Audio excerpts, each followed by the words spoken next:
Yeah, let's do it. Yeah. Then I was talking to Chance from Ensworth, who's the general contractor, and he says they're scheduled to start this week at the latest next week. So it's not like any more delay. But they're gonna get a certificate of occupancy before, like probably this Friday. If the inspections go away. It's not perfect. Okay, I'm ready whenever. You're ready. Well, we're all sitting. Yeah. That's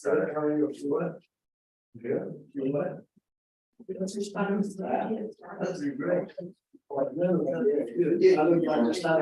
I think I have my long day on that shot. That's what I had here. Church. That's what you're pretty good. He's getting calm with the apostles.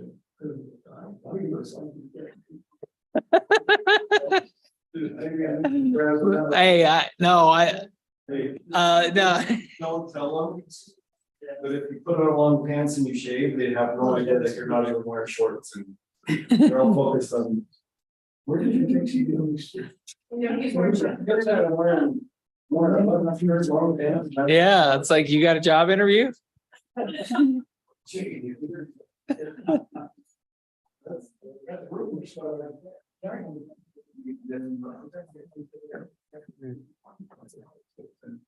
Hello down there. I don't know what's. Well, we got Jay online and Ray. That's it. We go ahead and get started. Is Ty gonna join us?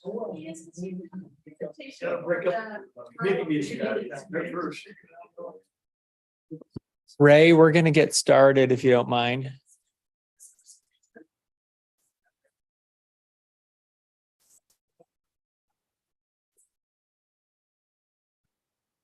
All right, we're going to go ahead and get started this evening. Tonight is Tuesday night, September 19th, and this is the Morgan City Planning Commission meeting. Welcome to all of you that are joining online, as well as live streaming YouTube and the recording hereafter. Just keep in mind that this is being recorded. So welcome to our meeting. We've got a number of folks in the room. We will begin by referring back to our minutes from our August 15th meeting last month. And I know that there were a couple of corrections made throughout the week as we reviewed the minutes that were distributed. At this point, I'd like to call for an action for those that might have reviewed the minutes, make any changes as appropriate, and or will approve those minutes as part of our administrative items this afternoon. So who would like to do that?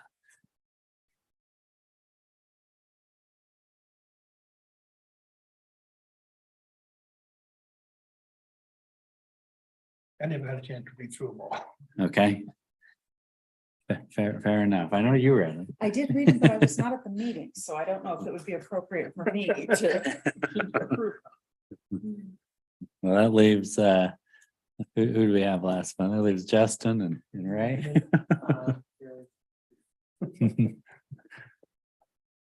Are we prepared to accept the minutes? Thank you, Ray. Appreciate that. Is there a second on the motion? Second the motion. Thank you, Justin. Let's go ahead and vote on that. All in favor of approving the minutes, indicate. I see your hand, Jay. Thank you. Looks like that was unanimous. We'll go ahead and move into our agenda items. We do have a lot to work through tonight. What I'd like to do, and we could spend all night on this, which is not what I'd like to do. I'd like to maybe work efficiently. Let's discuss what we need to discuss, not shortchange any part of the conversation. But given that we could go on forever and ever, I'd like to wrap up, kind of set 9 o'clock as our deadline if we can. But let's start off with agenda item number 1. Mr. Chair, could I just, if we could we at least set a target amount of time we could hit on each topic, and if we feel like we need to extend the time, do so?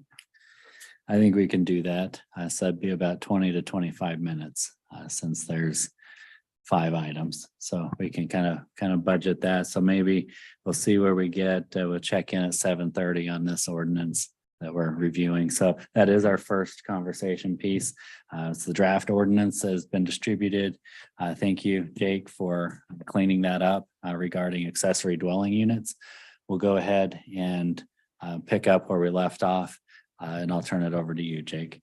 Okay, great. Thank you, Chair. I'm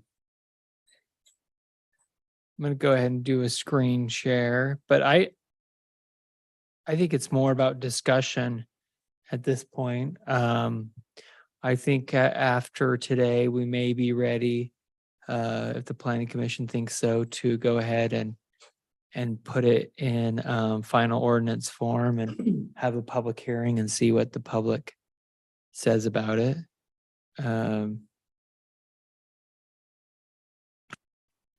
There we go. Any questions? I just have one question Or- on the or on the comments? definitions. Yeah, Where you say, for example, an internal accessory dwelling unit, IADU. And then at the very last, you say ADUs require a permanent foundation. Should that be IADU? um, And same thing with the next. yeah, that would make sense. That's a good recommendation. I see what you're saying. So, Since it's referring specifically to IADU. yeah, we're saying that for all of them. It's a little bit repetitive, but they all, and that's one thing that They are makes ADU, yeah. makes ADUs different than a fifth wheel, a camper, all those kind of things as it goes on a foundation. I did talk with our building official, and you can do wood foundations. They're actually a little bit more expensive and difficult, but they are allowed per building code. You don't really see it anymore. And that's why we just say permanent foundation rather than a concrete foundation. We probably wouldn't see a wood foundation, but older homes, if they were remodeled, they would have that. And then new ones would most likely be concrete. Okay, I just made that change.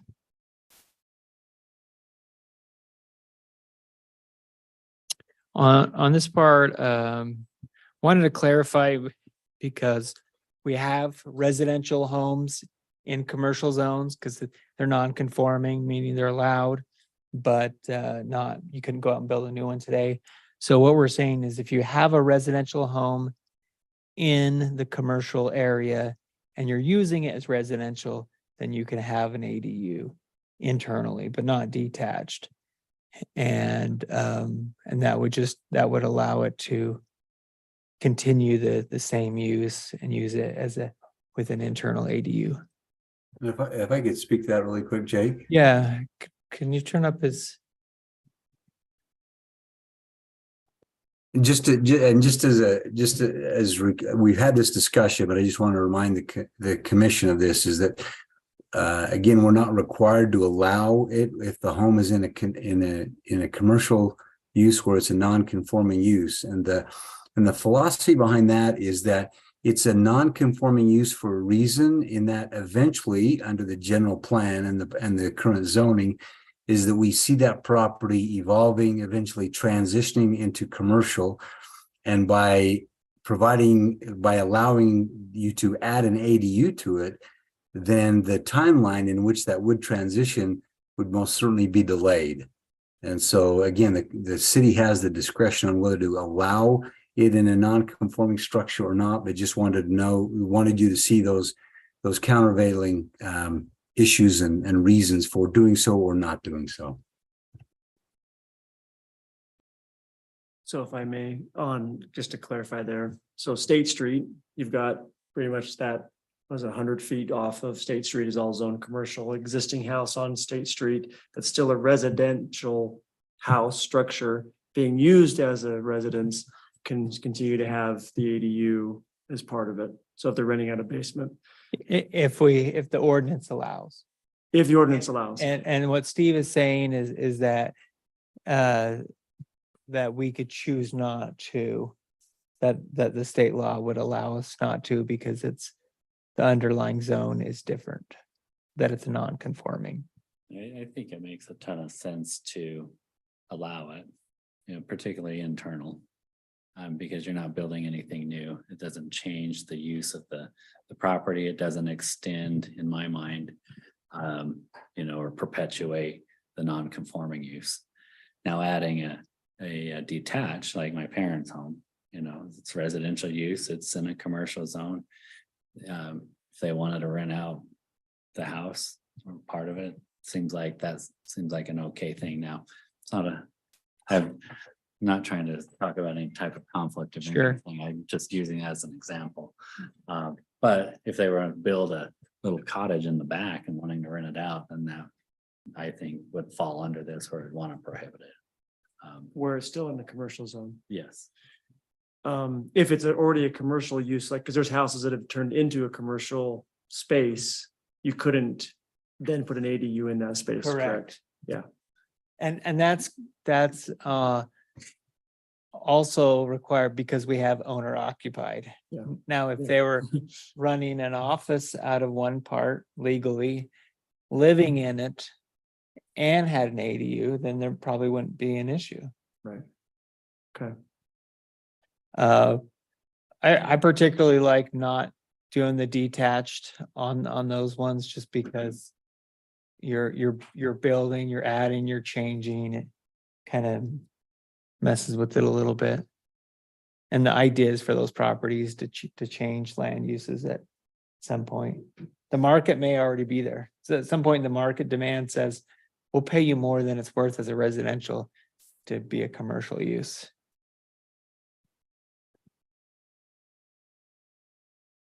Okay, move on. So you've got that verbiage in red underneath the table 1. Yes. Do you need to have it up there on under 1.2 right there? Do you need to put in right there? Do you need to put it there as well or not? Yes, because it's clarifying that commercial use part. I think you need to add it right there. And then you've got it under red in your footnotes underneath the table. I feel just gonna change that. Yep. Well, I'd rather only have it in one place Okay. because when we start duplicating, sometimes if you don't fix it one place, then the other, and also it just Okay, adds to So it. whichever place you want, okay? I do have a thought about that though, with respect to potential, you know, we've talked in the past about mixed use. Yeah. Areas, would this change that or prohibit that? So essentially a mixed use where you might have retail on the ground level and residential on the second or third level. That's an internal or attached ADU essentially, right? I mean, would we be inadvertently prohibiting that with this language? Well, we are allowing it Yeah, we're allowed. as an internal. Part of that, Attached and detached ADUs are not permitted in commercial zones. So that'd be an attached ADU, right? so they're not permitted except for in this case where it's an existing residential use. 'Cause the base zoning residential is not allowed. Speaking just specifically to residential homes in a commercial zone, Yes. not necessarily in a commercial zone, period. Yeah, yeah. And what you're talking about, we would go back to just our normal zoning. And we would look at the commercial zones and allow for residential. Which we could do, I mean, From a mixed use standpoint. Yeah, from a mixed use. Because I like that vision. We haven't talked about it for a while, but I like that vision. I don't want to lose it. okay, well, soon we're gonna be doing the downtown plan, which is the commercial street and State Street in that area. And so that's a good time to bring that in. I'm good then. Okay. And while you're there, on that number 4, says greater than 6,000 square feet. That's for internal only. external's got to be more than 10,000 square feet later on. Okay.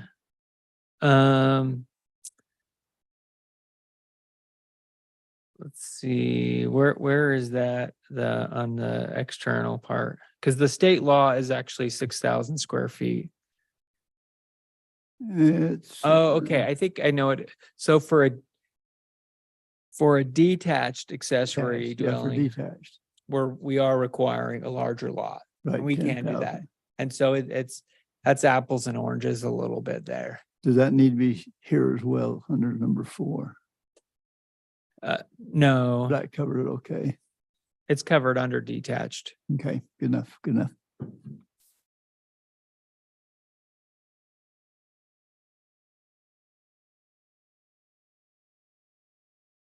Okay. Yep, right there. Minimum lot size 10,000 square feet. Yeah.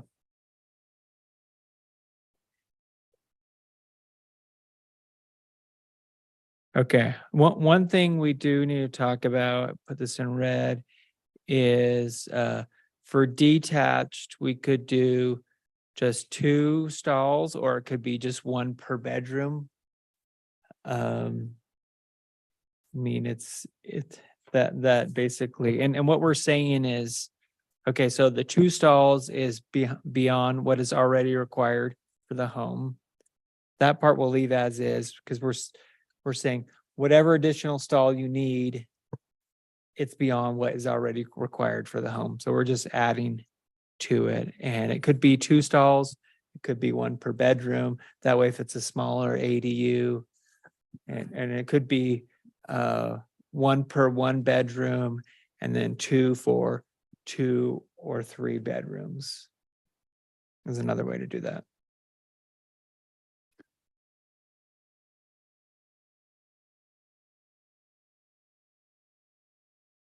Are you asking our? Yeah. Comments? I agree with that, yeah. You like Yeah. that? Yes. Okay. So, okay, I'm gonna do this right now. 1 stall per bedroom up to It's page 5. 2 stalls. And then I'll just copy this down.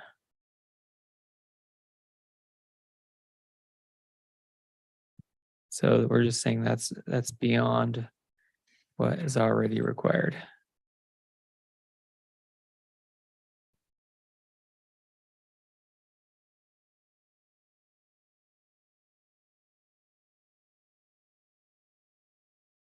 Okay.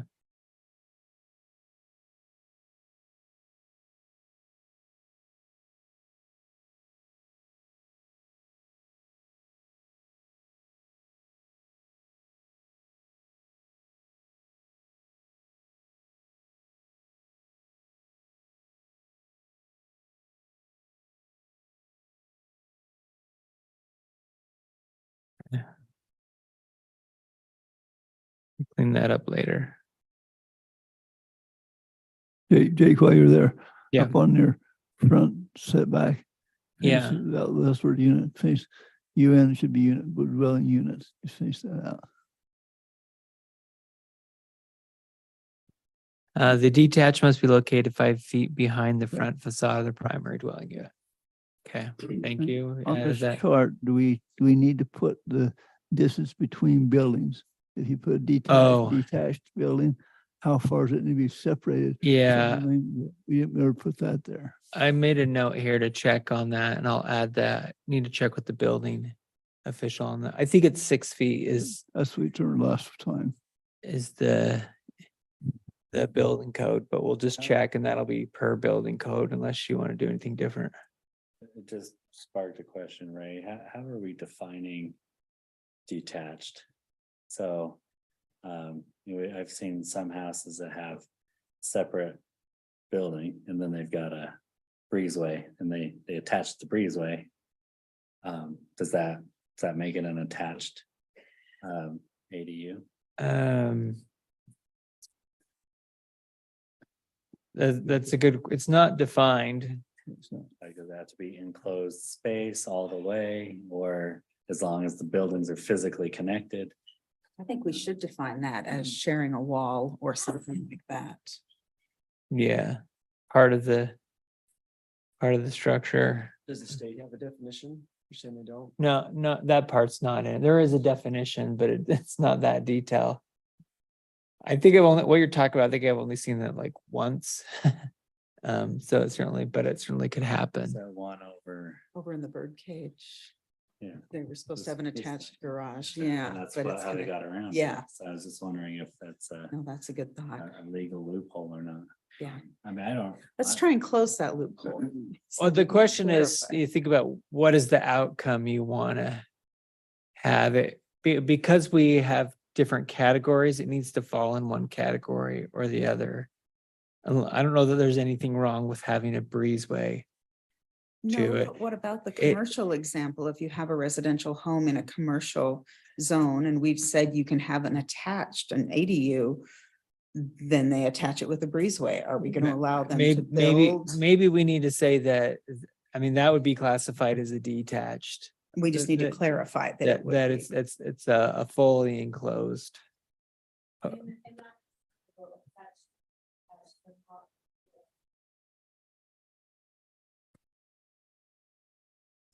Well, didn't we say that attached was? Attached is okay in if it's an existing, if it's an Okay. existing residential use, owner occupied. But I think this is where we're talking about.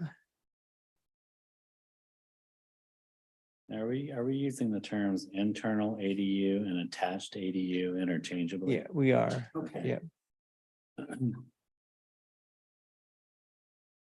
Good. They're so similar. Some cities do distinguish between them. So I just made a note to add that. Actually, I don't think I put it here.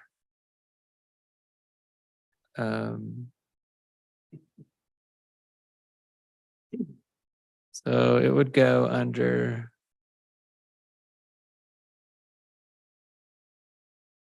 I think it would go. We could put it under this part here of internal.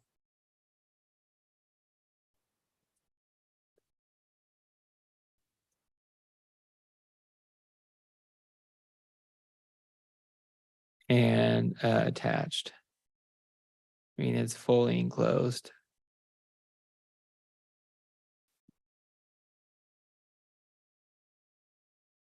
Why are we still having number 2 and number 3 if they mean the same thing? Just for definition purposes.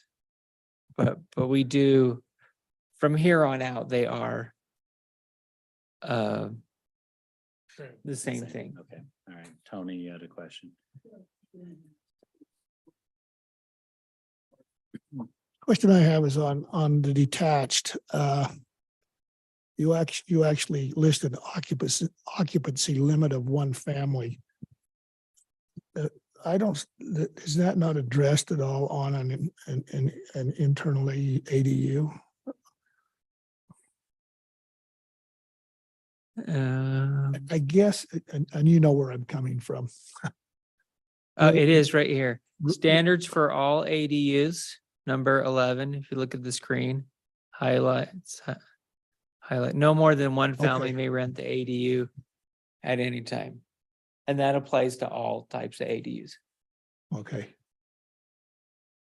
One family. one family, and that's actually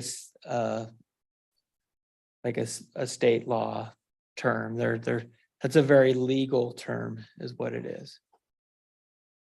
So, and we probably don't want to get into this right now, but Ro brought up a good point when he was here a month ago, and he said, yes, there's some situations in town where he says, I would determine them to be more of a boarding house than an ADU because of just room rentals. Yeah, and I think we'd be safe here in that we could do code enforcement against that.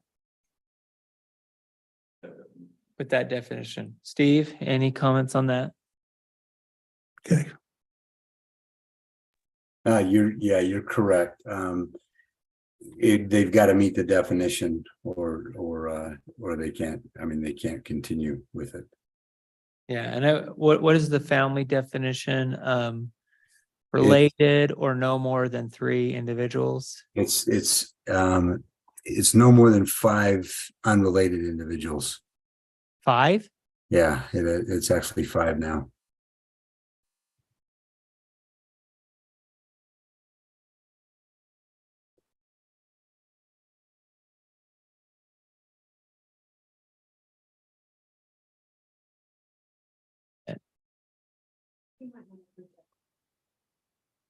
So what was the definition of family again? No more than 5 unrelated.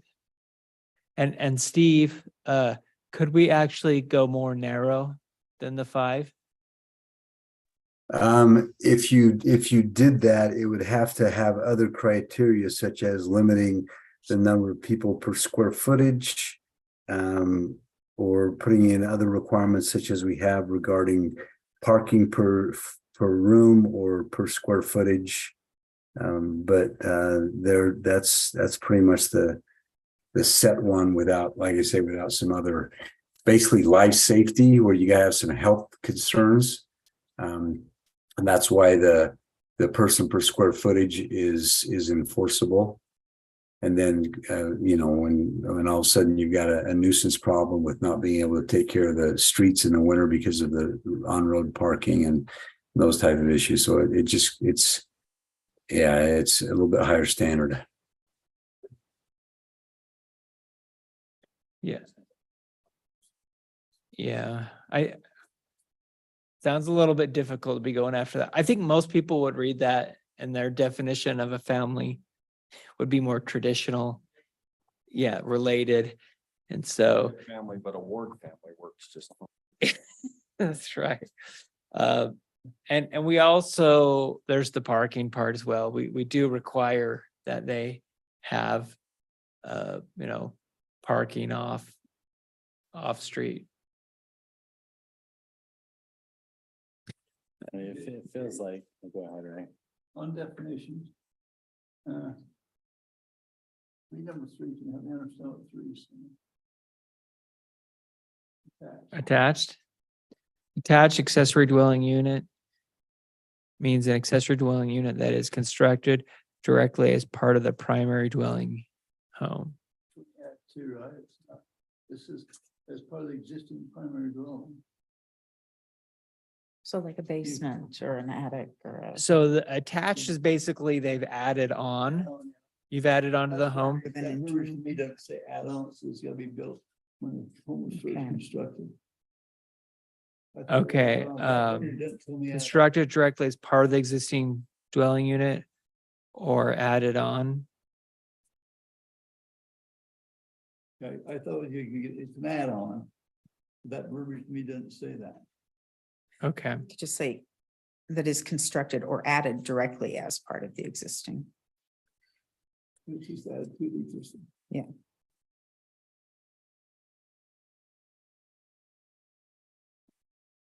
or added as part of the, okay. And number 4.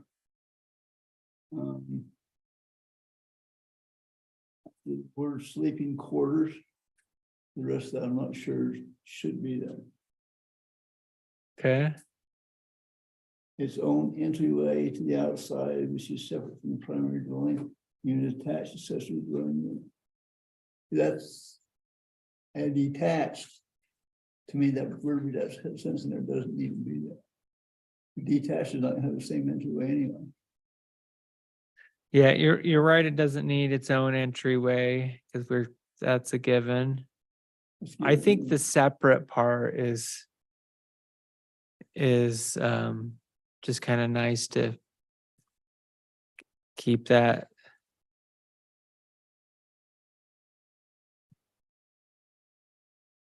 And that word was just cut and paste from number 1 above. I'm not sure it applies to number 4.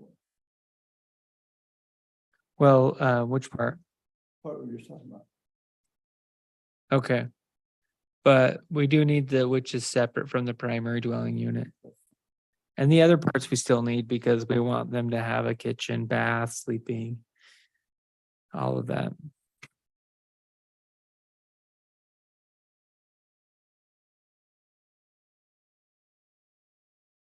Okay, You scroll down to the table where we have the sizes again. I know. yeah.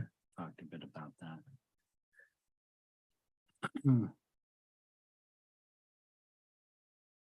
The detached part or the other one?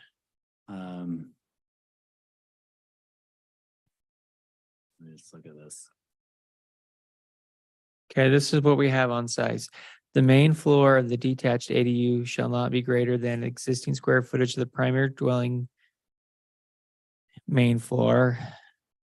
The main floor shall not exceed 1,200 square feet.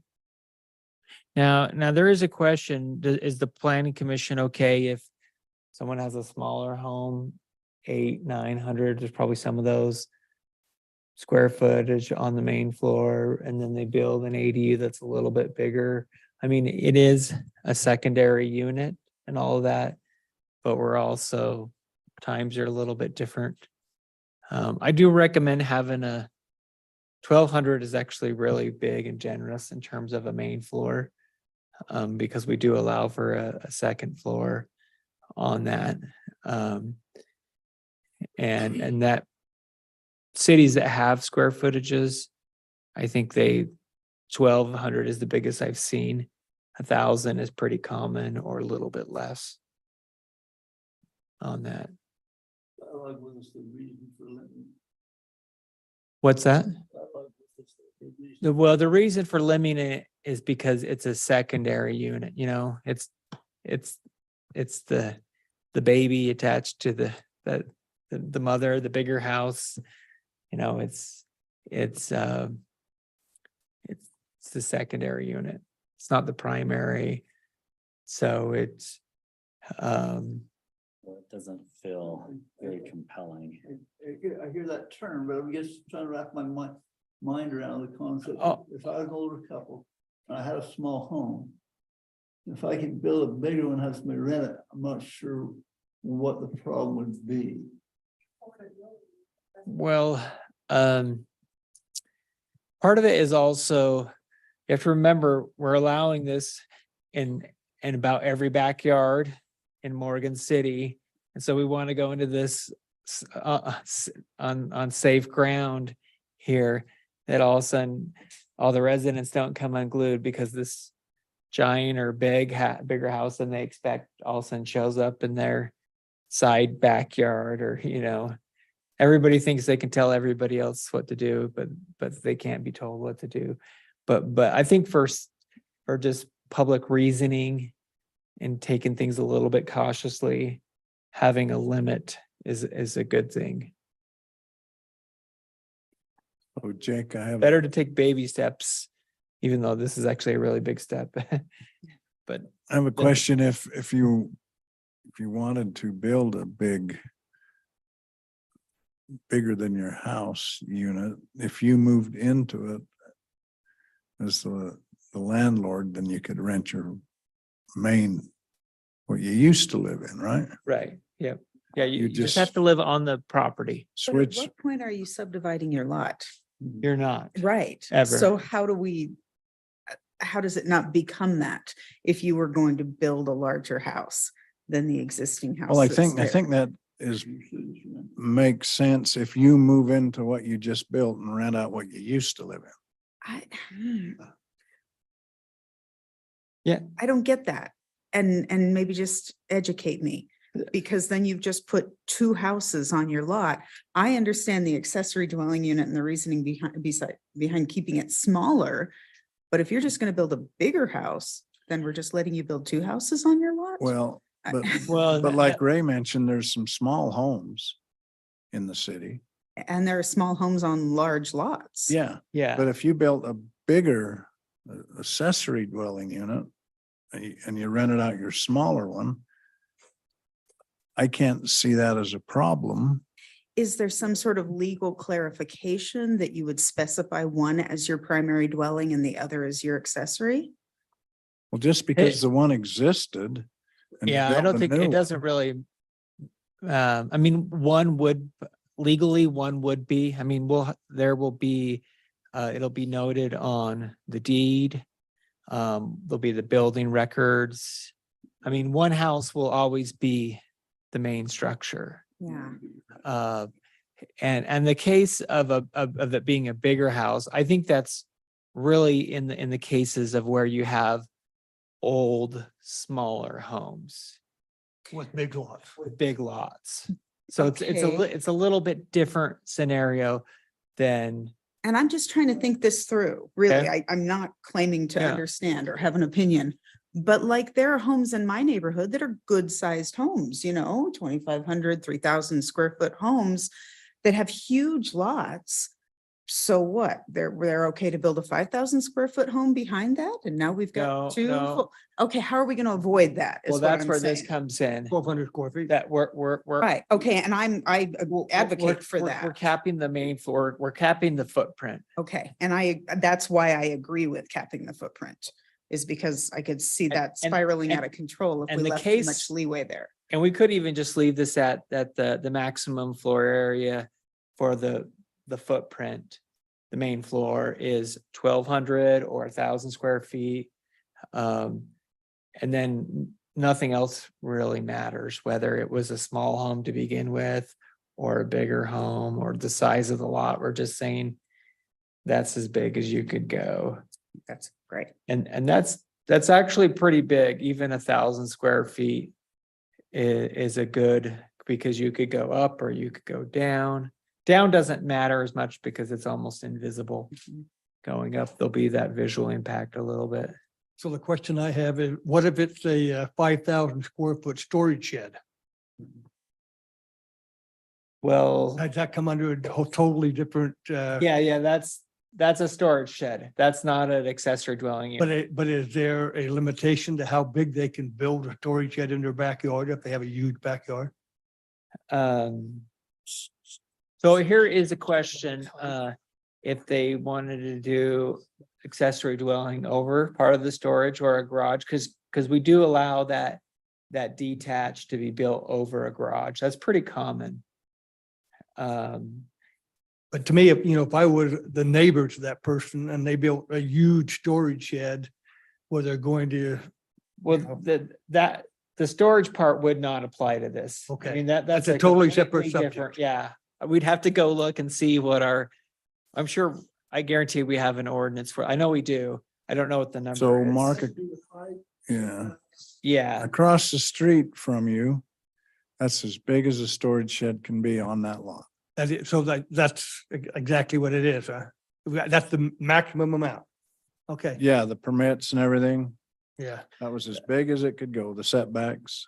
okay. yeah. So there are some regulations regarding that. And, okay. and that's outside of this. The point is, somebody can build something big in their backyard Yeah. already, whether or not it's occupied. Yeah, So if it's the eyesore, the neighbors are worried. I mean, in my mind. I mean, I don't have a super strong opinion about it. But it does feel like it's an unnecessary cap, because I, like we talked about last time, if we're gonna limit it at all. I prefer having it scaled to the size of the primary property. See, and I disagree with that because I think there needs to be a cap. Otherwise, it turns into just building a second house rather than an accessory dwelling, And what's the problem with that? because it's only zoned for one house. Why does the state allow accessory dwelling units? Why is that? illegal? well, that's internal though. But why? Why is it allowed? Well, to create more housing, that's So this is the- what we're doing. yeah. But I just think about this from a political point of view. I think keeping things at a reasonable scale is a much safer route there than that one case where somebody comes in and just builds a really big home and maybe it's good architecture and maybe it looks nice, but maybe someone else doesn't, and all of a sudden You just kind of change that dynamic. And if we do have a square footage, what I'm throwing out now as I've thought this through is we basically say use the term, the footprint, and maybe we'll have to add that to the definitions if we don't have it, but the footprint of the ADU is X amount of square feet. And so if it's on top of a garage, it's whatever that space is. If it's on the main floor, if it's on the ground, then it's that space. And that doesn't necessarily say, because a lot of times historically these were, over carriage houses and coach houses and all of that, but also there's a lot of reasons people may want to put one over a garage, whether they're renting it or not. But 1,000 square feet is pretty big. I mean, I know that because I added on my house last year. We added 1,000 square feet, and it was 2 bedrooms, 1.5 bath, and a common area to watch the TV, and a little kitchenette stubbed in. Basically, it could have been an ADU.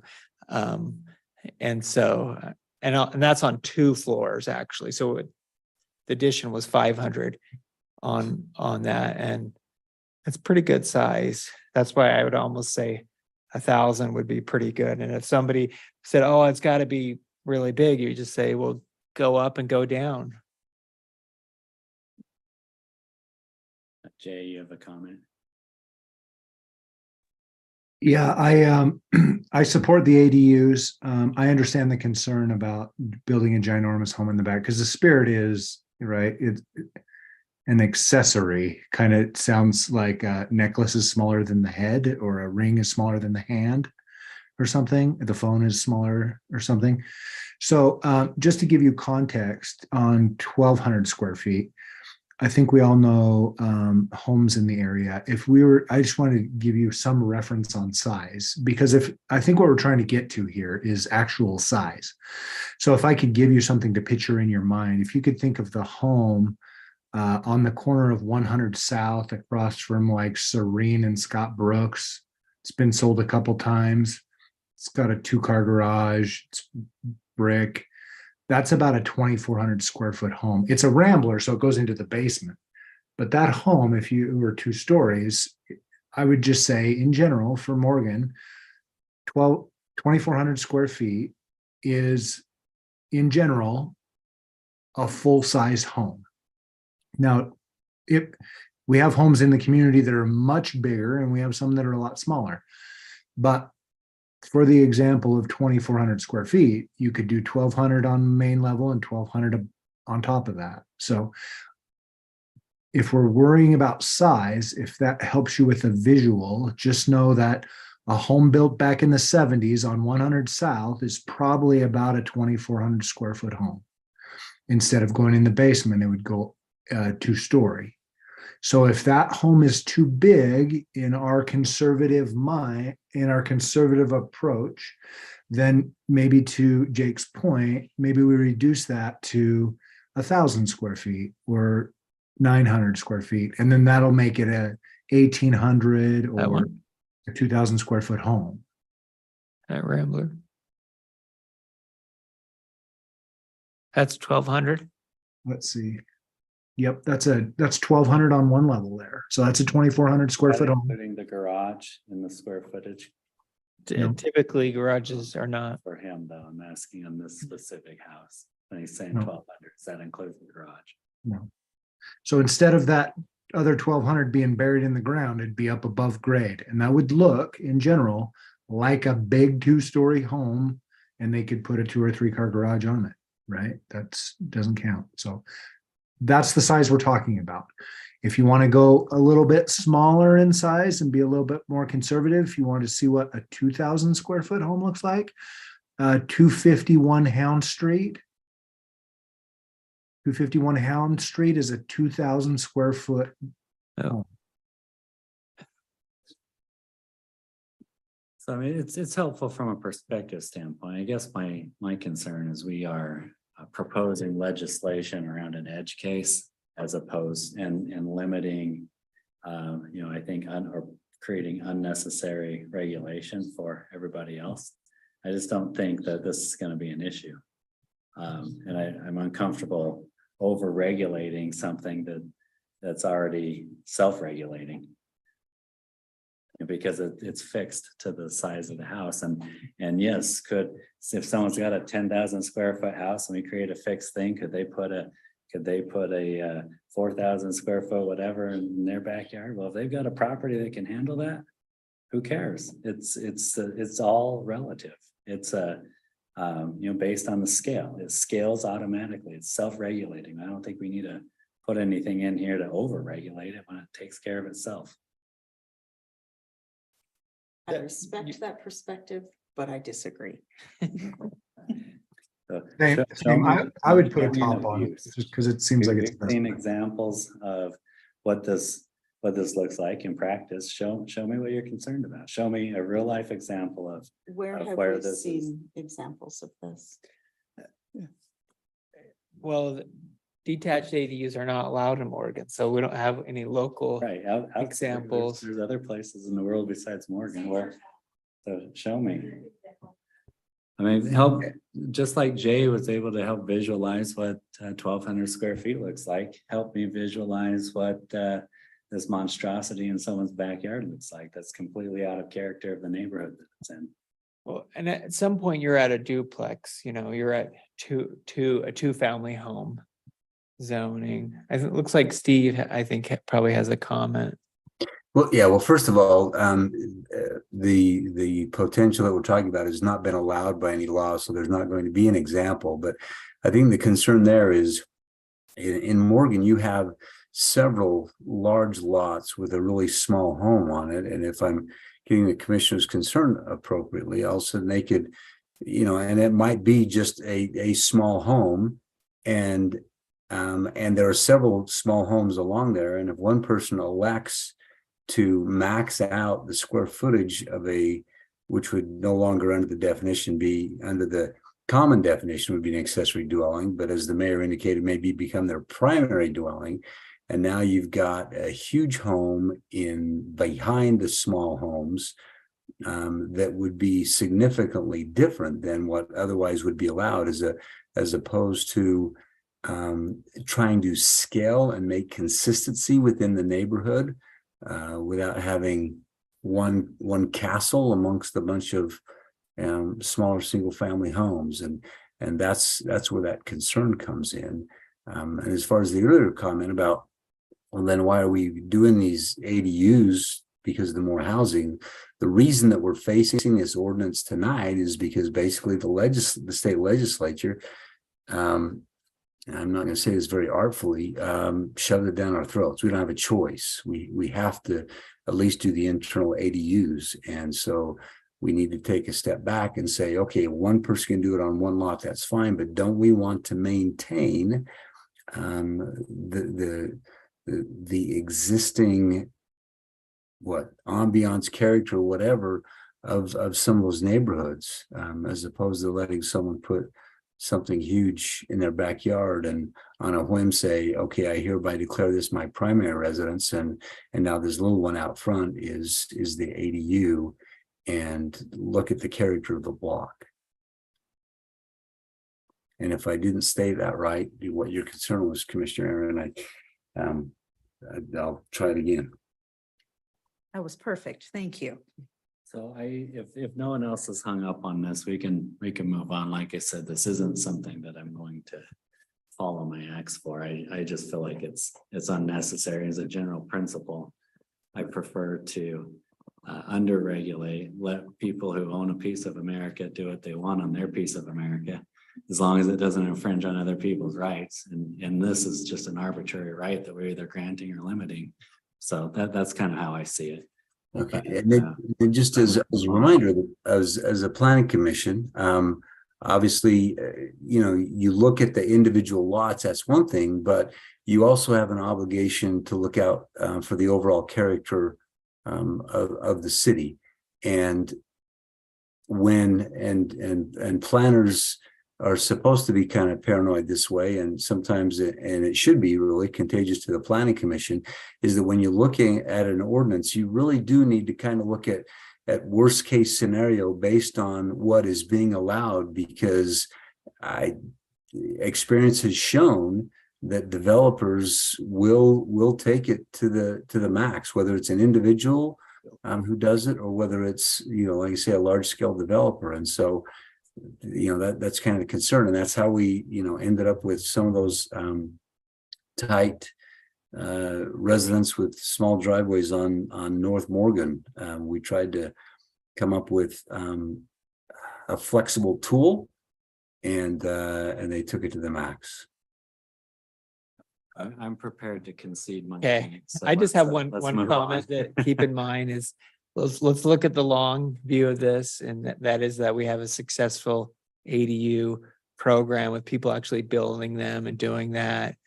And so by setting some limits, that may help, so that we don't just get that one-off person building a monstrosity that makes everybody mad and they're in here, and then the next planning commission or city council yanks the whole thing, and all that progress has been lost. So I just want to mention that.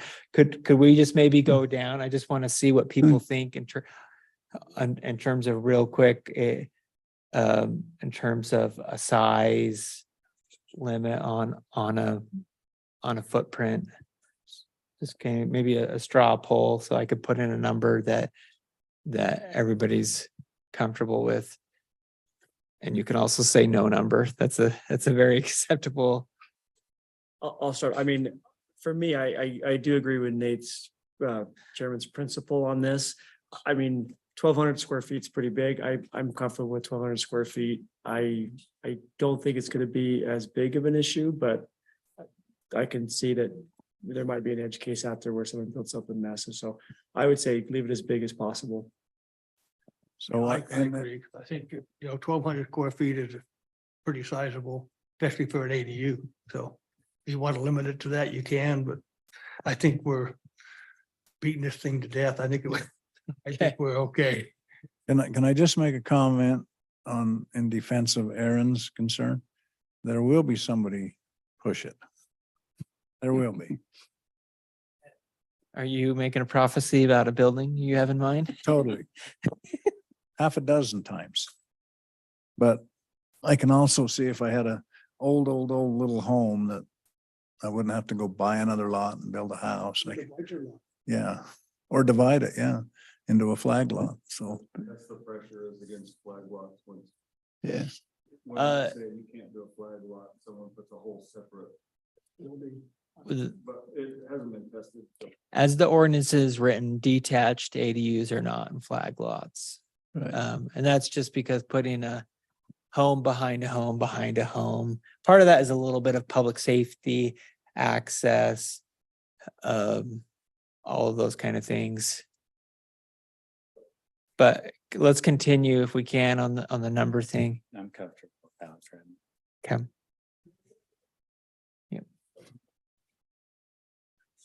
Okay, so you're walking past the seminary and you're walking down toward Larry Johansson's. I don't even know that street number. It's the one right there.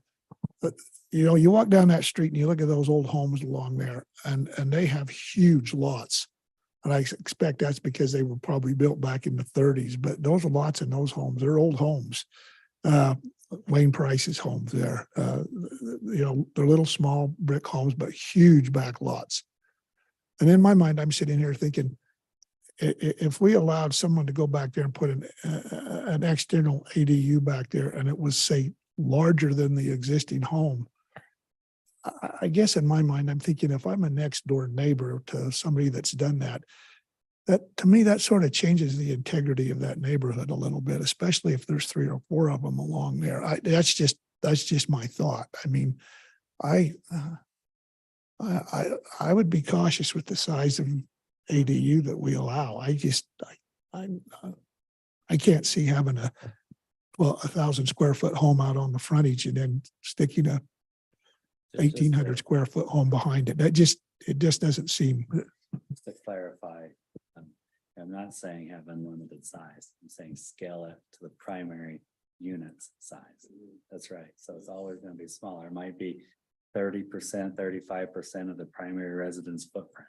whatever it is. So that could never happen, what you're talking about. Oh, I see. I thought the And- comment was and- made that you But in wouldn't this limit. case, you may end up not being able to build something that's worth it. You know, if the primary home is tiny, Maybe. that, That's just the way it works out. though. then we're working contrary. Okay, All right. I apologize. I thought I heard somebody said that they wouldn't limit the size of it. So I'm fine with it as written. I okay, just so, think there need to be limits. I'm not hung up specifically on what those limits are. okay, I'm gonna put in there fly in your ointment. say that again. I'm gonna put another fly in your ointment. You talked about public perception at the big home.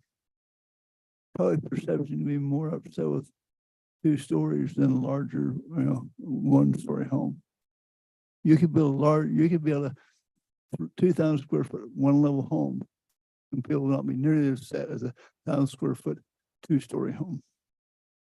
You talk about public perception, to me, it's not size of the home, it's height. If you're gonna base it on public perception. That's actually a good point. And I have thought about that. It gets difficult though, if someone wants to put it over a garage, which is a very reasonable. And I've seen cases where you have the main house is single level and the detached ADUs too. And if the architecture is done nice, then it looks fine. It can also be nice, or we do require matching architecture. Though, And they're still not going to be able to exceed the 2 stories in a residential, like they can't go higher with the ADU than they could go with a regular house anyway, right? Yeah. So and at some point they may just tear down that old home and replace the main structure. Okay, Jason, you're last one on here. Yeah, I think just the point was the best practice. It sounded to me like you guys have done some research and there's kind of some best practices in place as far as regulating some square footage. I always think it can just be whatever view you want to take it. Hyde Park is a very similar community that tends to have very small homes on a 100 South or a 300 West or whatever, and it's sitting on an acre. And it's just which view you look at it. I've seen huge families jammed in a little tiny old 1800 home, and they decide to build a beautiful $1 million home behind it. And they made their lot better. They improve their lives. Their family's better off. They get income from the little house they used to live in. So I think whatever view we want to come at it, we could think it sucks or it's great. That's our own choice. I'm more interested in the best practice. And if somebody came and tastefully did something outside of whatever we decide, I would probably approve them to do something tastefully. And so, like, I think in our minds, we just come at it one way or another. And for me, I'm just trying to take out whatever narrative I'm telling myself. It's going to be ugly. It's going to be great. And just be like, what's the best practice? And it sounds to me like the best practice is to put a number on it and then deal with it. And so I would be supportive of having a number, and whatever's the most common, I would probably just roll with that. Okay. So I think you have your straw poll there. Okay. With respect to other items in this draft ordinance, we're an hour in, so I want to be sensitive to the fact that we're not staying very close to our budgeted time from the beginning, and that's okay. But is there anything else in the ordinance that we want to discuss? Otherwise, we can take action to send this draft to the city council, or do we have to have that reviewed here? We first? do a public hearing, and we could do that next month, and if you wanted, and 2 public hearings for this, is that? well, we- we we- would have the public hearing. We would do one and the city council No, does one, or no, just us? one here. Okay, And then after that, the planning commission could decide, yes, it's ready to make a recommendation, pass it along, okay. or no, we want to work on it, 1 or 2 more meetings kind of thing. That's But fine. you I was could just- decide that then. I was confused because I was thinking the legislative part of it, but Because in a sense, we're drafting a lot of this, or you are, but we're doing a lot of the commenting, the public does the commenting, and then it goes to the city council, and there's no more public input. The public can submit comments. The city council could decide to accept comments if they wanted, and the public can always come and make comments at the beginning of the meeting. So it doesn't close the door, but the primary tool is the public hearing. And I kind of think we're at this point of asking the public to come provide input. So we could do the public hearing. It doesn't mean that the ordinance is completely polished and everything is 100%, but it's at a kind of that 95% level. And I'll go through grammar and other things and have Steve look at it as well before we post it for the next month, if that's what you want to do. Okay, so we don't need to take any action tonight to put it on the agenda for a public hearing. But after the public hearing, we would take action to submit it to the city council. Correct. Okay. What else do we need to discuss on this before? One more quick one, if you would, Nate, development standards for attached accessory dwelling units.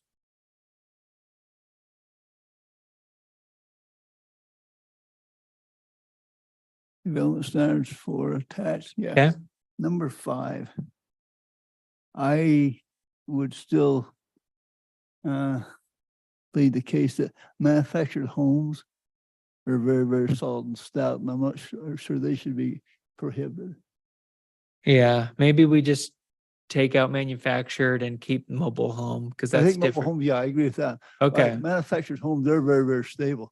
I don't think we should exempt them. Well, and we do require it to go on a foundation. Right, yeah. And Yeah. and also it's getting to be very blurry for prefab homes. There's all kinds of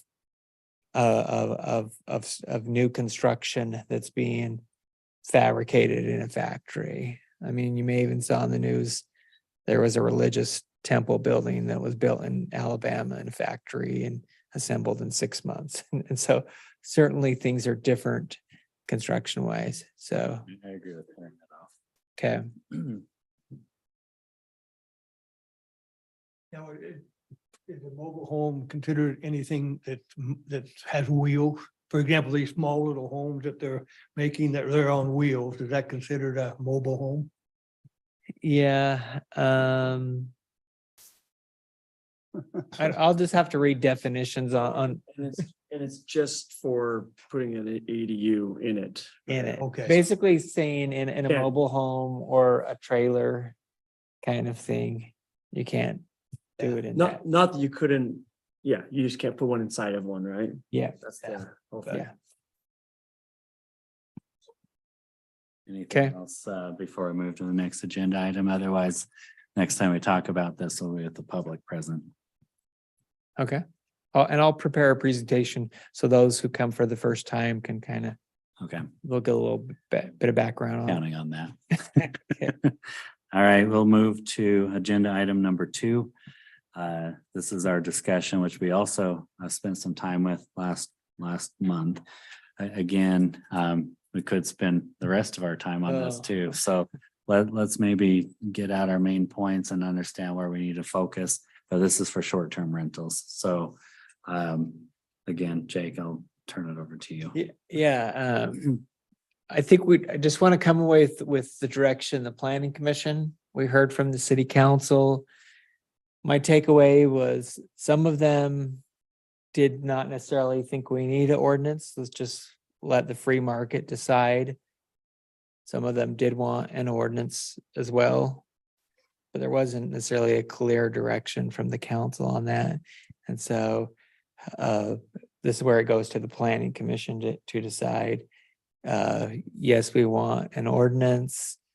And we can just start from there, or you could say, no, we don't want an ordinance. But I don't know. Part of it's a little bit of perception.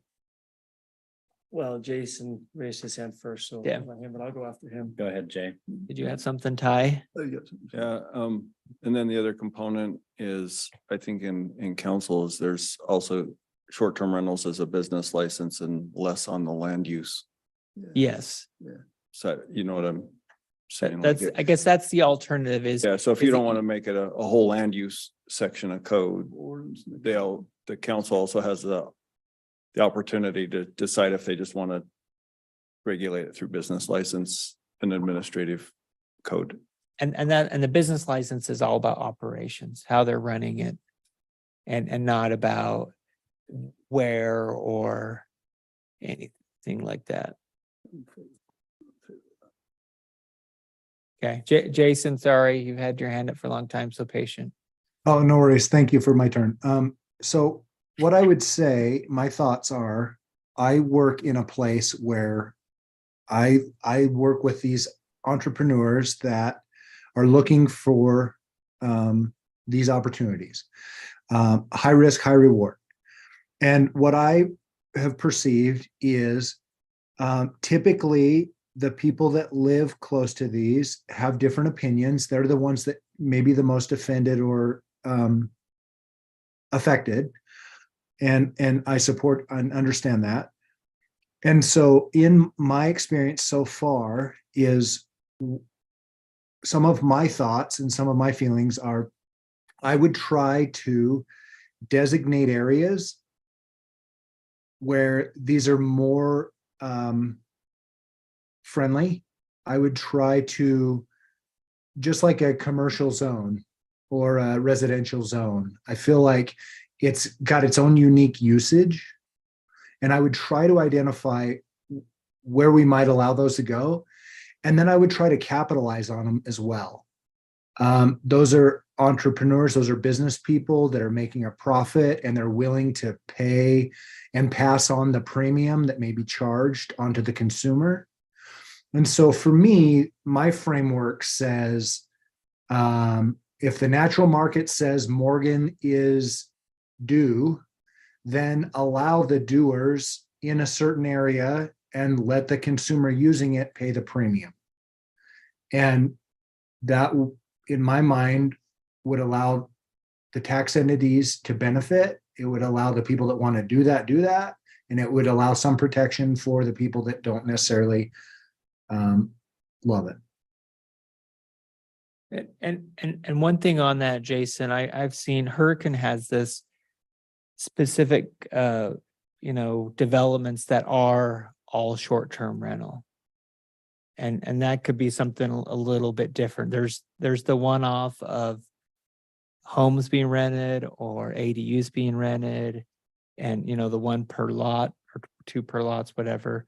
And then there's also the different idea of we could even do an overlay zone that someone came in with a project and wanted to do 10 or 15 little tiny homes or something like that, and nightly rent them, and it's a managed residential, it's a managed vacation property.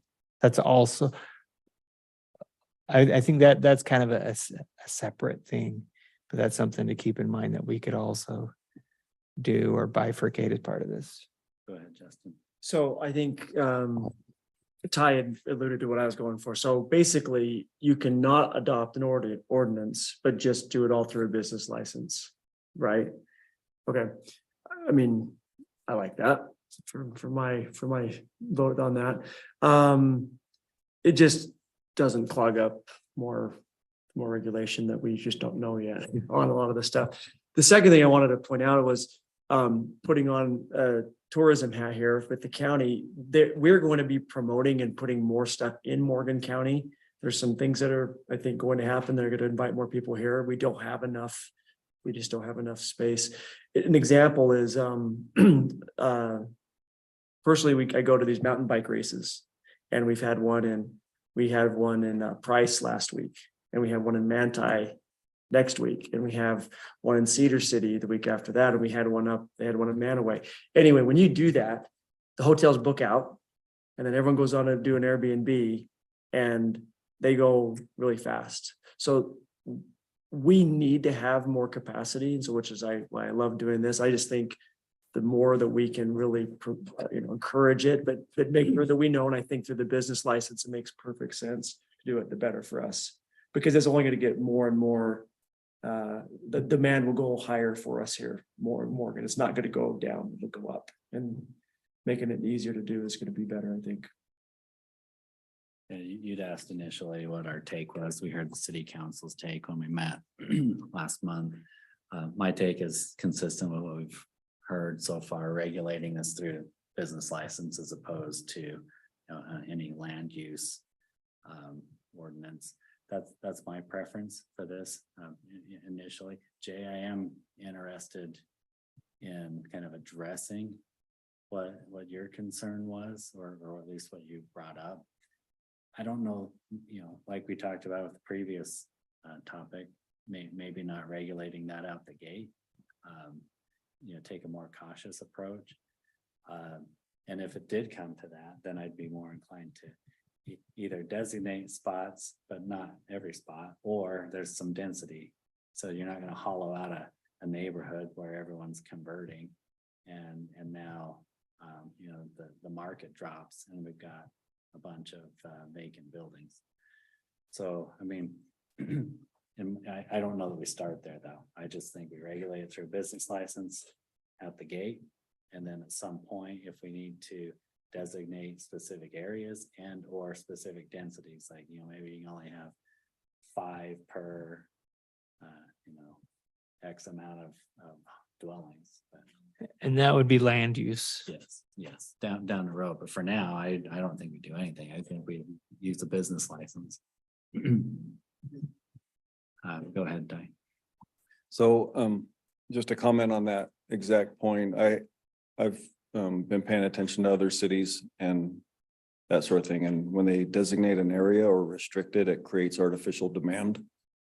So the opposite kind of happens. Or if they say you only get 5 per this block, then what happens is they get a waiting list of people, and it creates this artificial rush to be first. And so sometimes that's an unintended consequence that I've noticed other people where it just plays out. Maybe it's not the right approach. Right. And if you just, I'm not trying to influence decision, but that's also something to consider on the land use side of it. You get a concentration or whatever, it kind of doesn't always pan out as well as just letting it. Be natural. Yeah, go. Well, I'm inclined to do nothing. I mean, outside of the business license.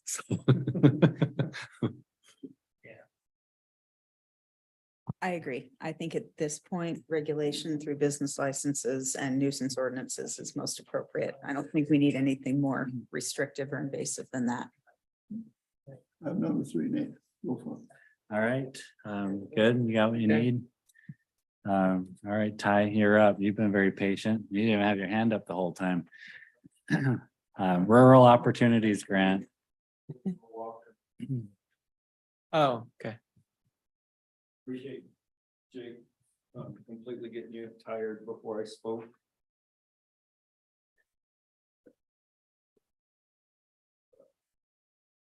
I'm excited about this part.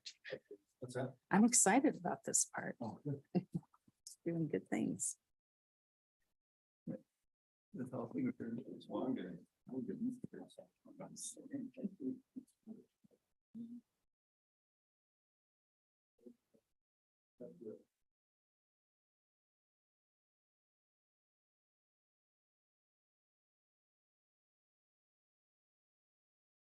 Maybe I'll move into the screen somewhere. Here. Okay, so it's just a quick update on the Rural Opportunities Grant. I appreciate you being the advisory board for that. We've already done our first grant report, quarterly report. So I left my glasses somewhere. And then Teresa has a couple things on email, so she can just pull them up, but just a little reminder, project 1's going well. To create a visitor center, we do have a lease agreement in place now with the County Historic Society. And we're just retrofitting the building right now. So electrical, windows, furniture, they're coming to look at furniture on Thursday. And then ACS Construction's the one being the general contractor on that kind of getting it ready. So occupancy's coming. Right, soon. I hope So- sooner the better. Yeah. And then that 90,000 that has been spent covered the first 5 years of the lease payment and utilities. So we made that transfer.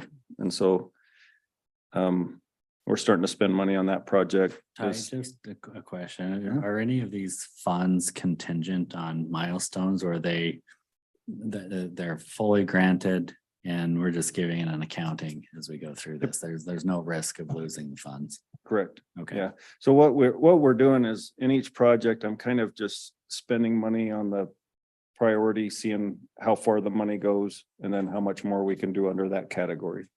And once that money is spent for that project, then we're just done. Does that Okay. make sense? Yep. So the way the grant worked is we actually got 455,000 or no. Let me look at my budget. Close to 6.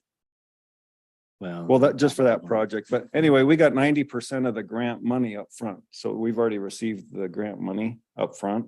When we complete all of the projects and report on it, then they'll send us the remaining 10%. So it's not a reimbursement, it's all front loaded. If that makes sense. So anyway, the second one is a caboose. Attraction is what we started with, and then the mayor, I like to always blame him on this one, but the mayor has this idea of a train park, and Jake did a rendering for us, and so that's in the email if you can pull up It's right there. that bottom one. Yeah, just that's a PDF, I think. Yep. So, We can see it. so anyway, this is just the first draft, open to comments or whatnot, but would like to finalize some of the concept and then put it out to bid in the winter, so we get better pricing and then just do a spring install project. It's weird because it's such a long and narrow strip of land. But a lot of it's just landscape improvements, sidewalk or trail to connect what's already there. And then the very first thing is that platform is kind of the first new addition, because that's right now just vacant land. And I think last time I explained it, it sounded a little bit more like stadium seating than just an elevated platform. And so I apologize for that, but you can see where it's just elevated and then there's a slope, like a landscape slope next to the street. And then that platform, the picture on the upper right is more kind of the concept of just some tables but you're at the level of the tracks instead of below the tracks. So with the caboose as it's shown here, is that the current location? of the Yeah. caboose? The caboose is already there, yep. So it just kind of ties the visitor center and the parking lot into a little walkabout trail thing, of some park space. And then at the very end, there's additional parking, right? So you got those steps that go up to that platform. Then there's a little space for a food truck to park. And then additional parking, and all of that is just vacant frontage right now. So pretty good use of a long, narrow strip, in my opinion. I think Jake did a really good job. And so open for comments. You're the advisory board. I can take those offline and we can bring it back to a full meeting. Just so we don't spend time here, but if any of you get really interested in any of these things I'm talking about, just, definitely bring it to my attention and we'll work through a couple things and then bring back. Before we put it out to bid though, I will bring the kind of the final, this is last round, any comments before we get pricing on it type thing. But, I was pretty excited. I thought you were actually putting like a mini train track. That's Do what that. Like Walt Disney's track he did there. Yeah. am I looking at this, is there going to be new sidewalk installed the entire length?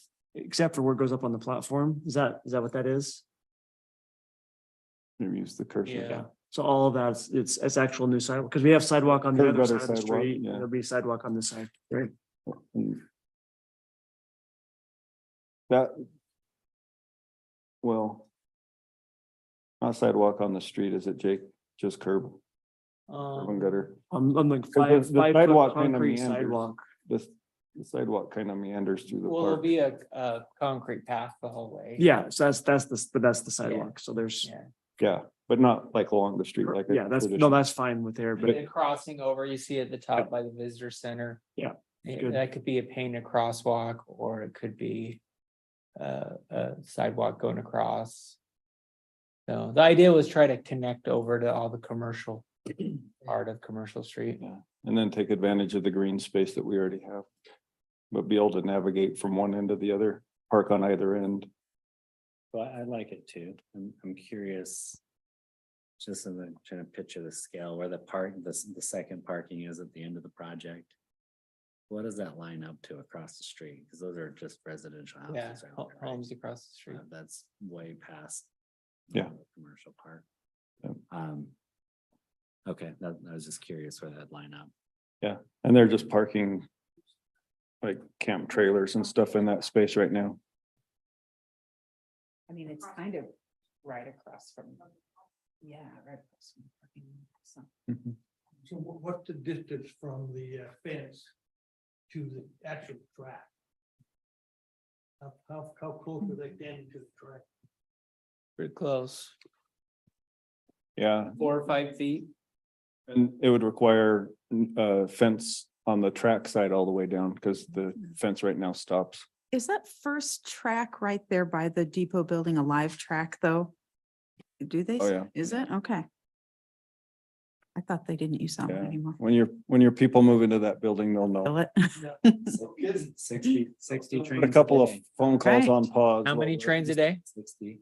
Really? Wow. And it's loud. We were down a Commercial Street and I didn't hear what you said then. That also just lends itself to that viewing area that it's not like you go sit out there and hope a train happens by. There's real good chance that. Could we get a rendering of maybe like a sky bridge? It goes over.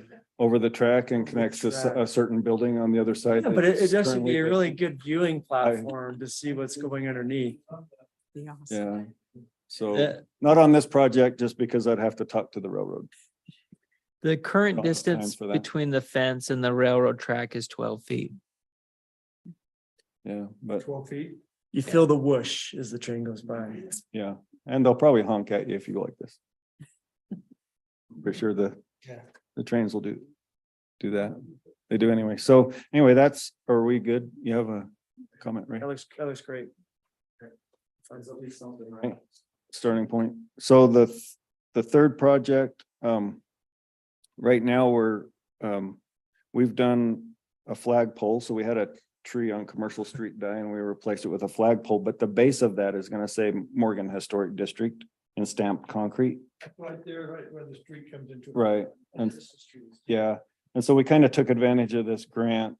The flagpole will also hold one of those lit Christmas trees that are built for flagpoles, whether it's whether it's a spiral, they have different designs, but it's like a 40-foot thing, but because at the base, we're gonna add that stamped concrete that says Morgan Historic District, so that's part of what's already been spent on that 14,000. We also have the renderings for the plaques that go on each one of the businesses on Commercial Street. They look pretty cool. I didn't bring a copy of that. And then we have some design, would like to redo the entrance to the city in Commercial Street, just saying, welcome to Morgan Historic District. And then those are on email. So open the top one first. Ty, what does HD stand for? HD promotion. Historic district. Historic district, sorry, yeah, I was like. So this is the first rendering, so right there, you know, when you come off the freeway, would like to dry scape it, it's really hard to maintain and mow, but that's the first rendering where it just has an M and then a kind of a water fountain on the side, and then go to the second one. I kind of had to make some adjustments. But anyway, this one has, you can, oh, so first, yeah, I don't know, we added people. But, yeah, getting out of traffic. But one of the thoughts, and it doesn't have to be that intrusive or that large, but just putting a digital sign. We have a lot of people that are always trying to stick signs there. And for community events, we could tie in that electronic sign through our fiber network right back to here. And we could just program the messaging. So any community events, we could just put that on the sign as you come into town and maybe get rid of the need for so many of those banners or whatnot. And then it doesn't, like I said, it doesn't have to be that big, but that was just a thought.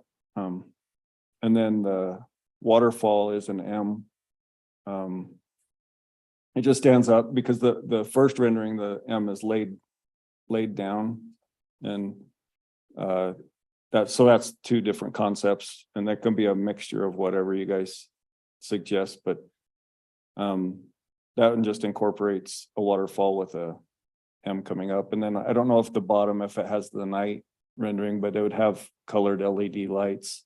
One of the things I thought of is maybe coordinating with the school. So if like we win a game or have a home game or someone wins state, then it's a certain color. When the Aggie A turns blue. Yeah, yep. Same thing, but maybe something fun like that. Cause it, you know, the LEDs come in whatever color, just a thought. And I don't know if the waterfall takes up too much of the M or we do a fountain in the middle of the M, but that's what we have so far. It's just a couple of concepts. And so. Hey, one thing I remember talking when we were addressing the street before, because that coming underneath the railroad tracks, it's kind of a sidewalk, but not really a sidewalk. And then it comes around and it's just a really big curb. It's actually not sidewalk, but Yeah. I know when we were talking with Mr. Prescott here, he's like, yeah, that's never was supposed to be sidewalk. Would that be part of it, changing that too? You can't really bring a sidewalk in underneath that bridge anyway. You can't bring it underneath, yeah, so I'm not sure. We'll have to talk traffic Yeah. on that one. And It's kind of just a big, yeah, it's a wide curb. it's just a wide curb. And you're saying on that, Well, I'm just saying that for the project, you're just talking, leave the existing street structure there and just adding the stuff. at the top. yeah, and the big reason for that is it would have to be coordinated with UDOT to do any Stuff. permitting stuff, and I think that would be easily adjusted later, but kind of the idea is just, you know, we have the vegetation that's there, some of it's just nasty, some of it's old, and anyway, go to the next, go down, try that one. Oh, no, that's the budget. Oh, just go down in the email. Yeah, open the email all the way.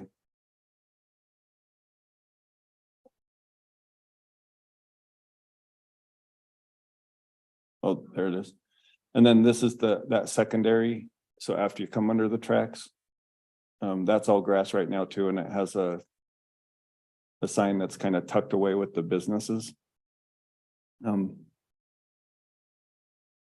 But redoing that as well and kind of pointing to the historic district. Is it redundant to have two signs? I've always wondered, like, you kind of have two different things that are really close. Well, we have to maintain both. This one right here, I think, has more of an agreement with the businesses on Commercial Street. They all have a sign, but it's like on a PVC. The businesses I agree with 100% because you don't even see that sign. It's not, it's horrible. Yeah, we moved that, but we don't necessarily have to have two city Like to signs. welcome to Morgan's, as that's all I'm saying is it could be. Yep. Could it be used as? I don't know, maybe that's where you could put the M, like the massive M to do. I don't know, like one could be welcome to Morgan, one could just be the block M, I don't know.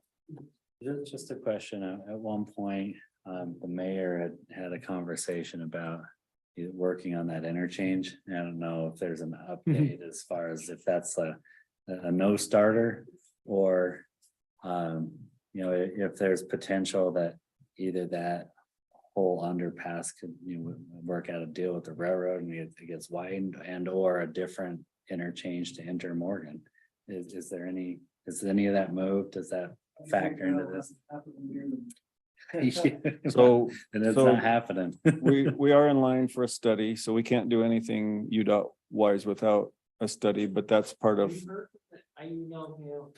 I haven't, August 17th, no response. yeah, I haven't even talked to him.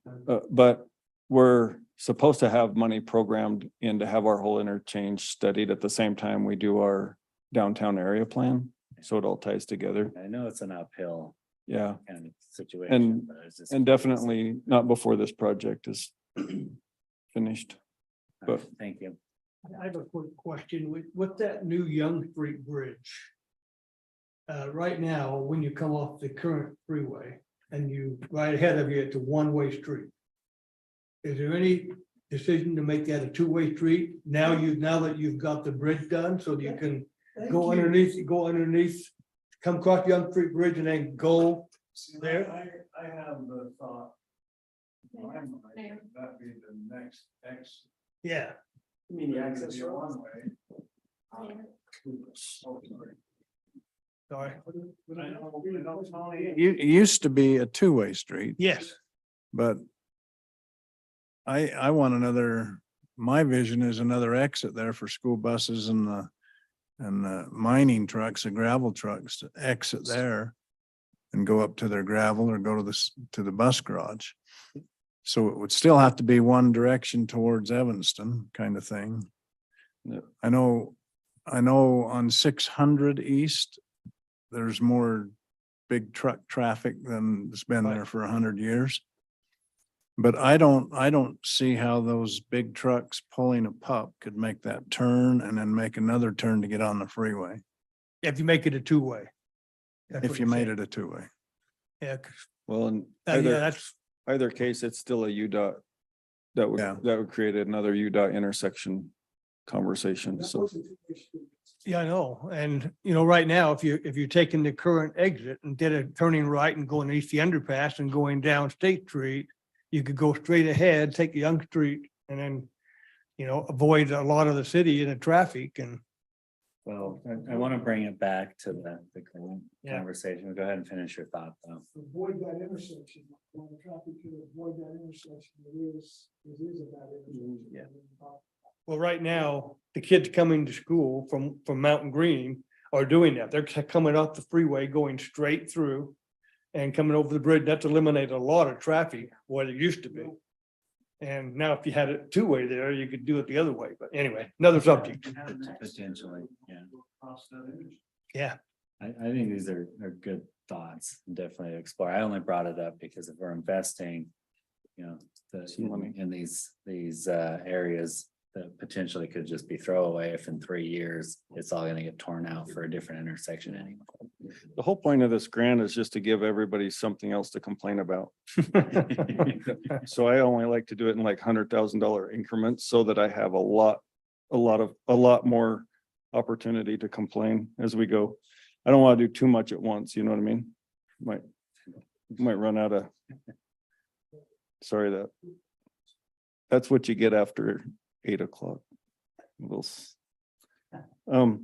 So anyway, that's where that project's at. The fourth project's complete. We bought that stage. We used it the day after we got it.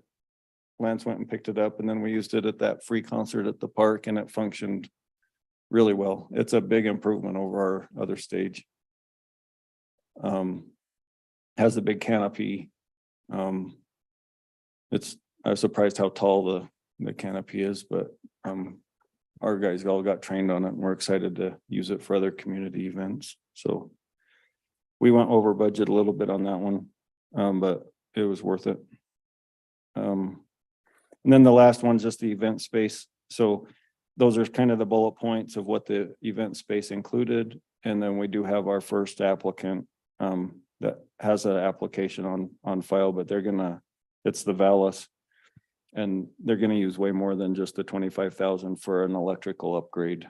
And then their main level will be an event space. So I like that comment, Justin, about the different duplication of entrances, and maybe this one right here, we just focus on more of a wayfinding. So maybe we add some wayfinding that goes both directions. You know what I mean? Like something like that instead of just another welcome sign, but where we already have, I think we have a little obligation to the businesses to keep their names up there. You need something for that. Yeah, but maybe we could add some wayfinding. That is another project that I'm working on a different grant, but we haven't applied yet, so I might be using you for another grant advisory board next year. So thanks for your input. That's my update.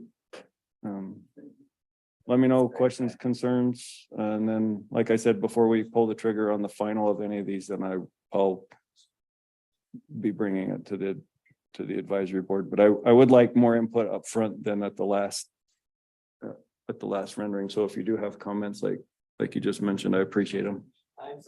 Okay. That would be so appropriate. Thank you. Thank you, Ty.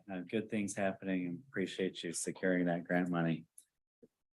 The next topic is sensitive lands ordinance. This is a discussion, and I apologize. I don't have a real good context for this one, so.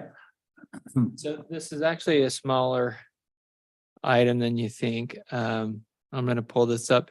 In our sensitive lands ordinance, it says that the maximum number of lots is 20.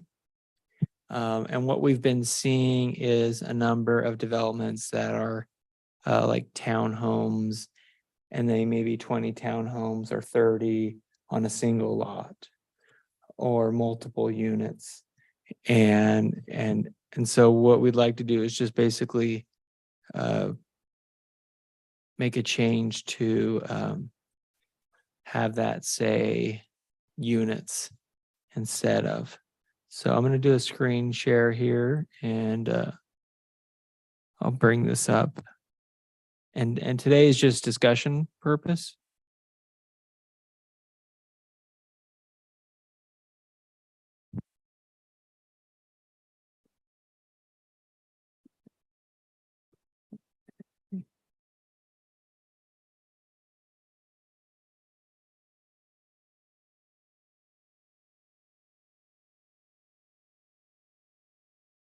Do you remember where that is, Teresa?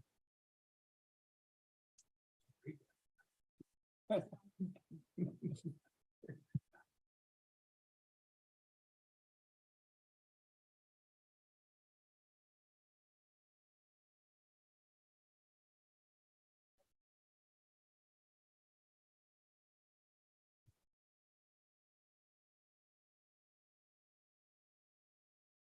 was just in here. Should have just saved the spot.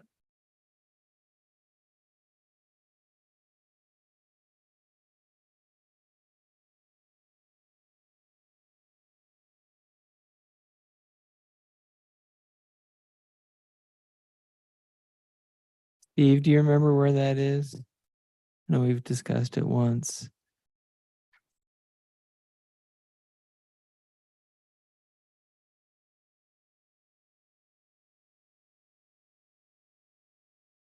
Okay.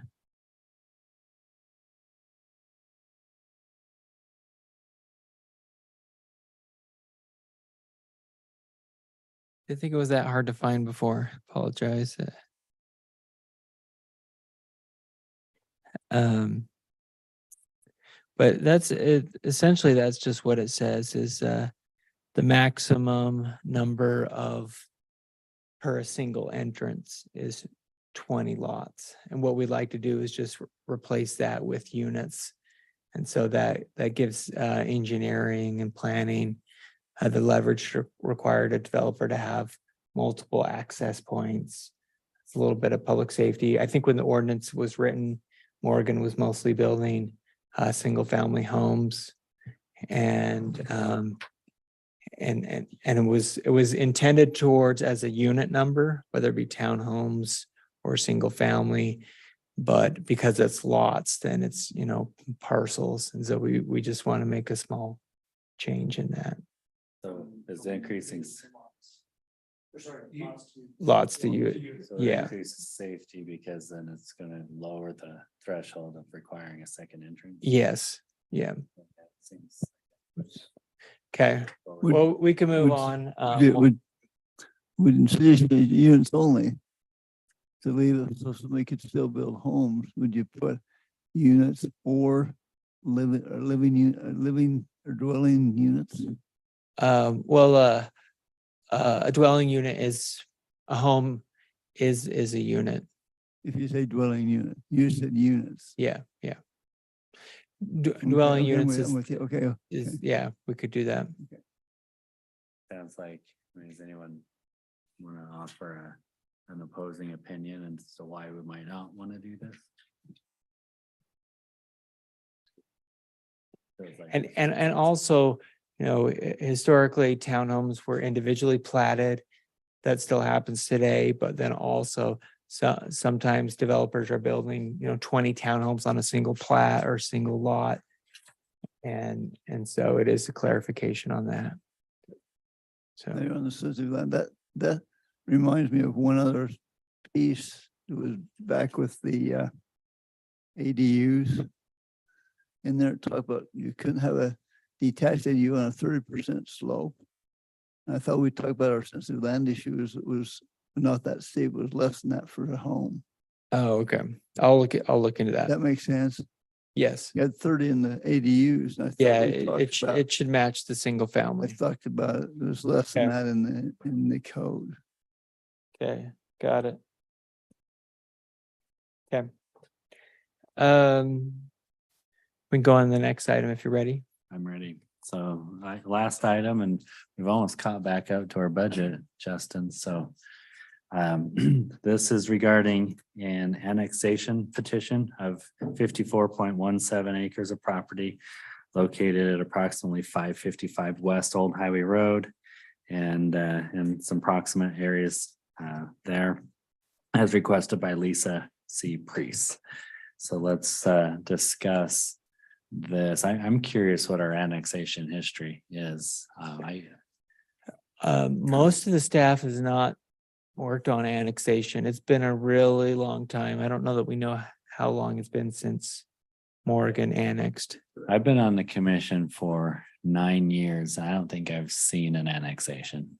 So it's been a while. I mean. Nobody currently knows. No, it's been about 20 years. There was an annexation petition, but it wasn't in our declaration mapping, and so they were pushing to make a change in the declaration, but it never went any farther. That was Okay. to include Milton, that corner. So the process, any private citizen can petition the city for annexing their property as long as it meets certain criteria. It's in the annexation declaration area, which it is. Okay, And that's something we looked at as part of the general plan, that it's already established. So this property is And so the planning commission, next month will be making a decision, you'll be making a recommendation to the council on what the zoning should be when it comes in. So as a property is annexed, it needs to be assigned a zoning. And so that's We an don't important decision. choose, we don't make a recommendation on whether or not it should be annexed. We make the recommendation on the zoning because the annexation's a foregone conclusion. The council will make the decision on the annexation, but they want your recommendation on Okay, the zoning. okay, all right. Here's a map right here. This area in purple, this is the property. It splits the freeway going north right here, and then also going south as well. A couple things that I was gonna talk to Gary and Steve about is this becomes a little bit of a weird boundary right here, not including the UDOT right away. And I don't know what we do with that. If we need to make our own petition and bring that in at a separate time. It's more arbitrary than anything, but it does make a little bit difference. They also didn't include this driveway right here, this road. Yeah. Which I think that does need to come with it because that'll be the access point. We There's an also- underpass right there, right? There On the is. freeway. There is, and also we want the city to have control of that roadway. Now, that does mean the city has to maintain it as well, but also that. Okay, and the city's maintaining them now. And also that'll be the access point for this property.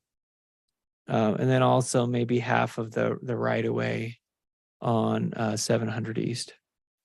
Steve, do you have anything on the UDOT right away in terms of how that's staying? I mean, what do we do with that?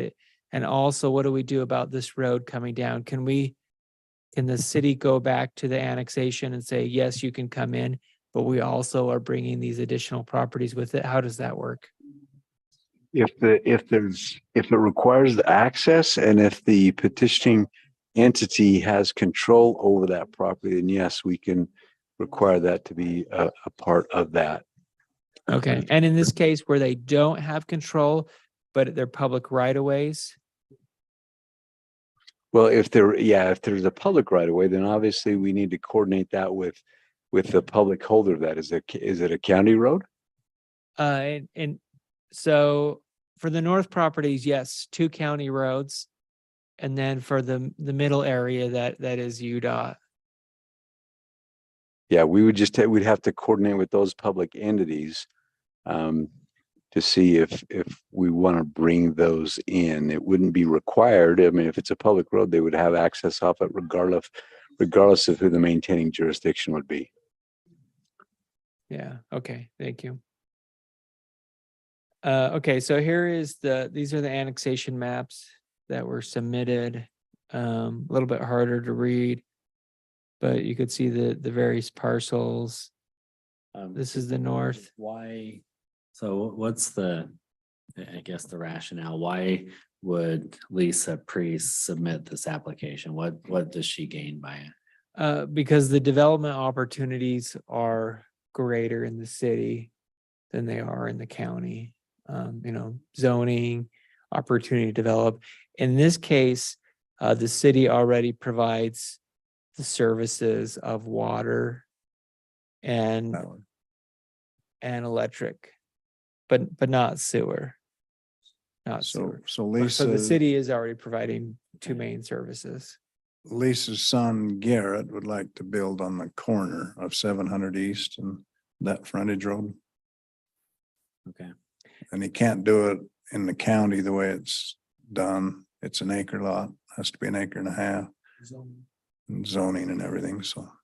Okay. And also he's bringing the sewer from the promise we made Arlene when she gave us all the easements through her property. So he's bringing the sewer from the freeway up to 700 East Oh, wow. Okay.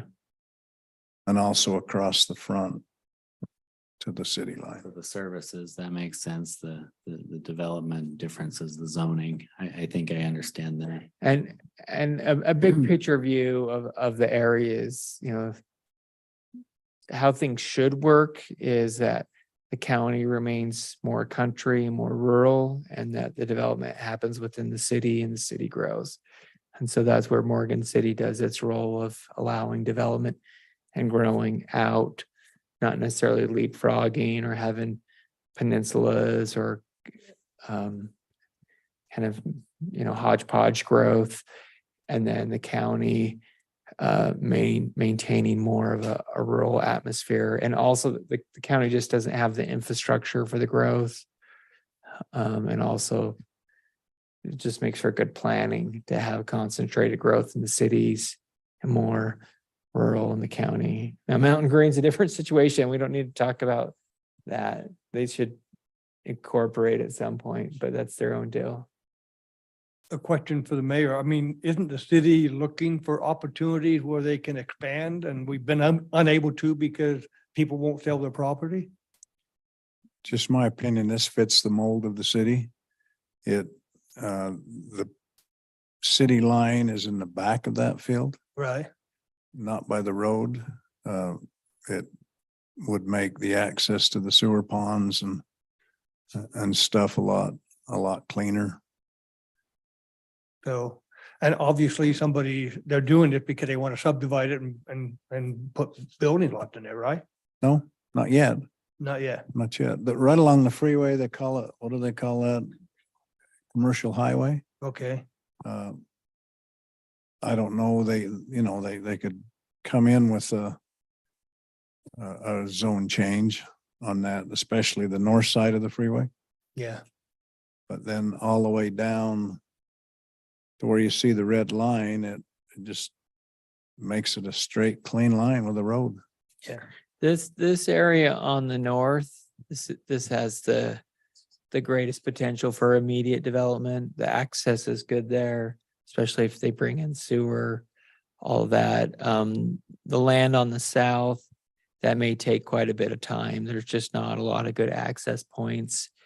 And however, part of our upcoming project, we will be looking at a kind of master plan community, which could happen on the dairy if they decide to move forward on a change with that. I mean, it's up to the landowner, but the city has expressed desire to have zoning in place to get the type of community you'd want there. I have another question, but before that, Jay has his hand up. So Jay, go But ahead.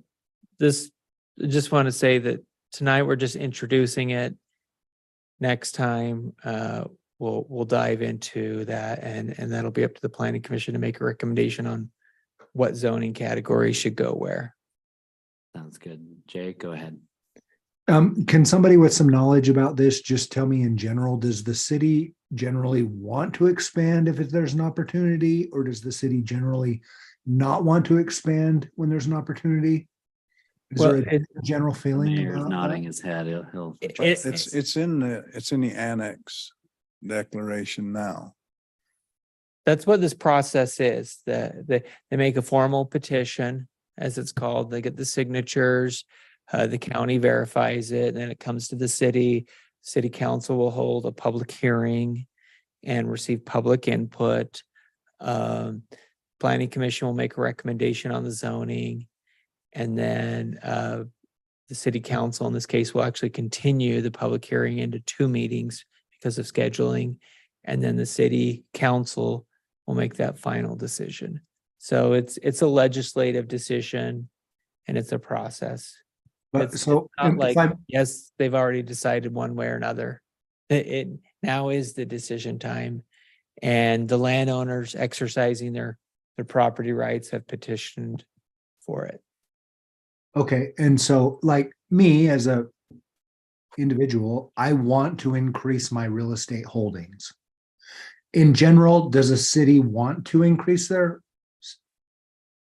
portfolio, or do they generally not want to increase their portfolio? It's a case by case decision. What are the infrastructure demands, infrastructure capacity? I mean, the history of Utah is yes, cities do expand No. because all of our cities have grown. Morgan has grown over time. And so, yes, that is the history of Utah and United States, is that cities do expand and allow for growth and grow out. But it's also, it is a legislative, council will make that decision. But so I wanted to show you a couple things. This is what our future land use, and this is part of our general plan, and this will be coming back to you, by the way. Our consultants have been updating the document since I sent all our red line comments and everything, we worked through for a year. That's at the consultants, they're working on that, so that'll be coming back. But this is the current future land use, part of the current general plan, which is what you have to base decisions on, or at least consider. So this area is rural residential on the south, highway commercial here in the middle, and then low density residential up here. And in Morgan, low density residential could be anywhere from R110 to R12 is the typical zoning for low density residential. And then this is what's here for zoning now. So next door we have ag, commercial highway. What's the yellow? Okay, R18, and then also the multifamily, the RM15. So this tells you what's next door.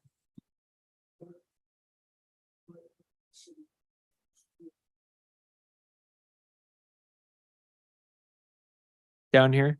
No. Up. There's the freeway. Oh, up here. Okay.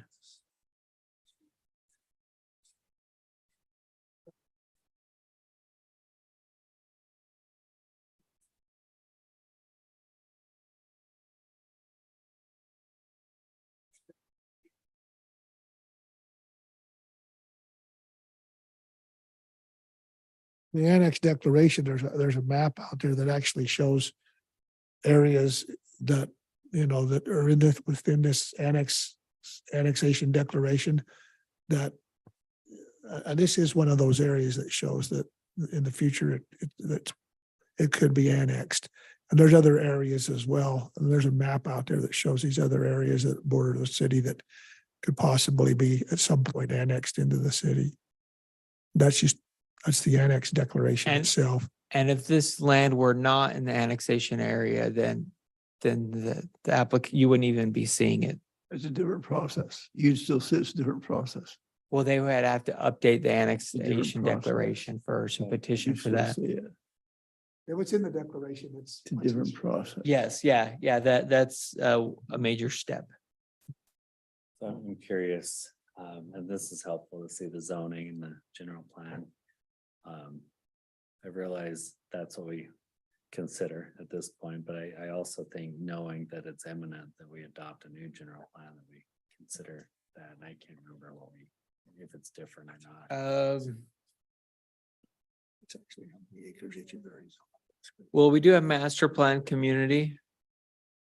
We're down here. One way to think about ag on this side, on the south, is it's kind of a holding zone, and essentially the growth will come out to whatever that is. And at some point, this area that's currently agriculture, I'm very confident it's not going to remain that way long term, whether that's 5, 10, or 20 years, I don't know. But at some point that will change. And so one safe response is to say, we'll zone that ag, and then the landowner can know at some point as development moves out to it, then they would apply for a rezone. A little bit different than on the north where there's already access. Well, remind me, if we were to look at the future street map or street plan, there's that underpass, right? Is that a fully functional, I think I've driven down there once. It's not much of it's the height isn't very tall. It's not. I don't know that it's considered safe. I don't even know what the heights are. Okay, so 8, it 10 wouldn't feet. necessarily be viable for a regular commercial street to be No, traffic underneath. no. Not even commercial, just a city street. Correct, yeah. Nothing about that property says it's ready for development in any way. Okay. Um, The future street map, and if you don't have that handy, we can look at that. I don't, oh, we'll update this to bring more of that. And the landowner isn't requesting any specific zoning here. It went through the packet and I didn't see it.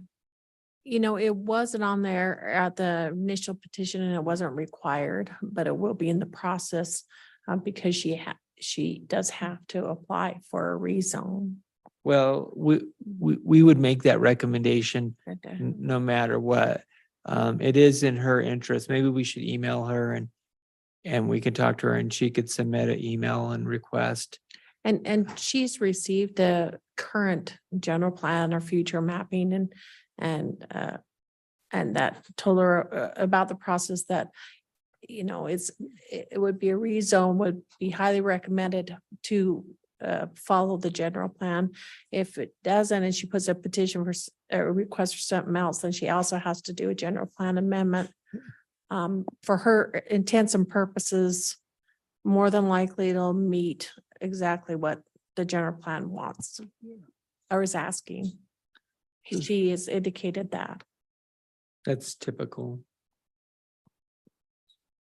Although things could change. I mean, also where they have highway commercial coming up pretty high on that area. And And I think that. if I were them, I wouldn't want it up that high.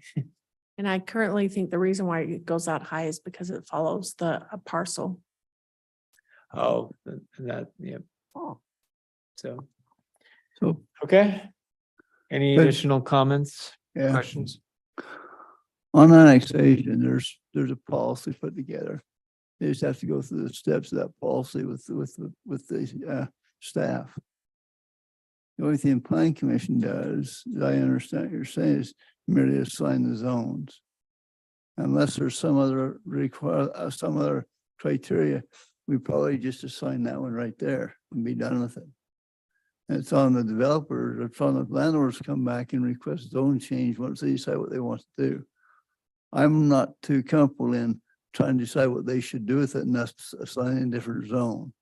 And we just need to assign the zone that's sitting right there in front of us until they decide what they want to do with it. Yes. But there's interpretation here. It's not just an automatic. I mean, the LDR, you know, there's multiple zones, how that could land. And so there is a little bit of interpretation. I will be interested. I'll put the annexation declaration policy and see what that says. Okay. So I can bring you up to date on the intent at this point is for Garrett to build a house up on 700 East, and then highway commercial, freeway commercial, whatever it's called. And that looks like that line under the subdivision goes straight across. That still gives about a 10-acre, 8-acre parcel above that. But at this point, they don't have any other intention until Arlene says goodbye. And just so Garrett can get a house built. That's why I say we leave it as is. If they have no intention, I don't think we try and predict what it should be.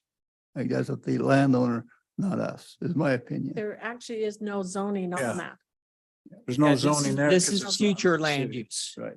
So you have to interpret it into zoning. It would be a county zone. Right?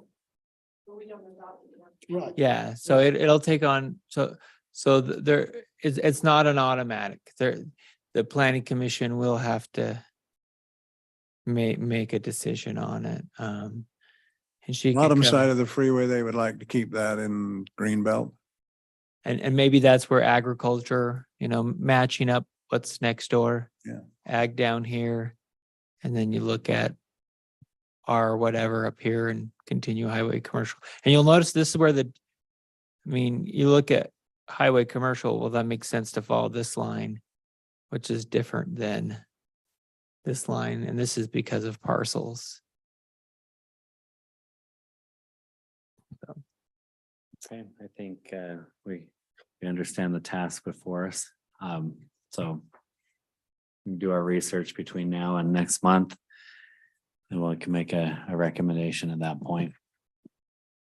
Any final thoughts before we adjourn today?